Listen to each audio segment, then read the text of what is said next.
Most people don't think about coming back down to Earth. My name's Chris Hadfield. I've flown in space 3 times.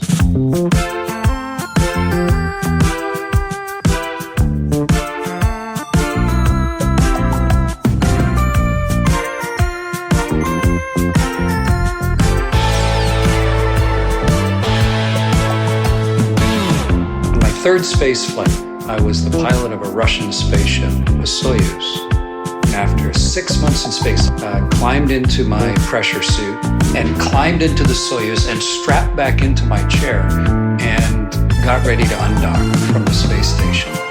It's a really melancholy moment. I knew it was my last space flight. I was thinking how to fly this ship home, but I was also thinking about the amazing adventure that I'd just been on.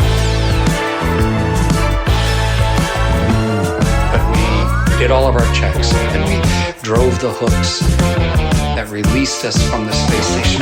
Then we could fire the big engine to get our vehicle turned around the right way so it would slow down our orbit so we could fall away from the space station. Then as the engine fired and slowed down our orbit, that was fine. And then now you're going slow enough that you don't even have enough fuel that you can get back into orbit again. You're committed. And the vehicle is in 3 pieces.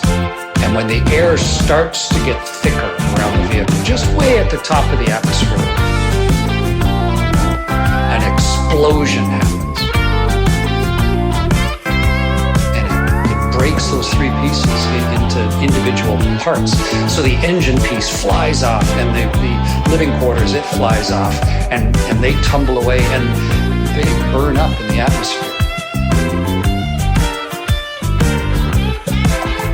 But our vehicle, in the middle of that explosion, turns itself so that as we start to enter the thickest atmosphere, it can take the heat, and it burns around you. It's so bizarre to look out the window and see flame licking around your ship. And suddenly I heard a bang. I was thinking, oh, so this is how I'm going to die.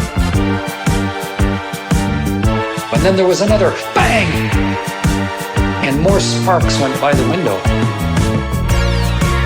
But as the air slows you down, it gets heavier and heavier. You get crushed down into your seat. And then bang!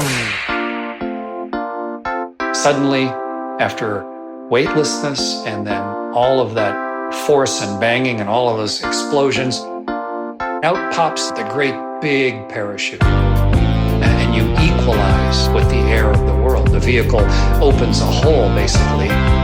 And for the first time in 5 or 6 months, I could smell the world. Could smell life, could smell grass and earth. It was lovely. It was so reminiscent. I felt proud, but mostly I just felt joyful. And I was back home.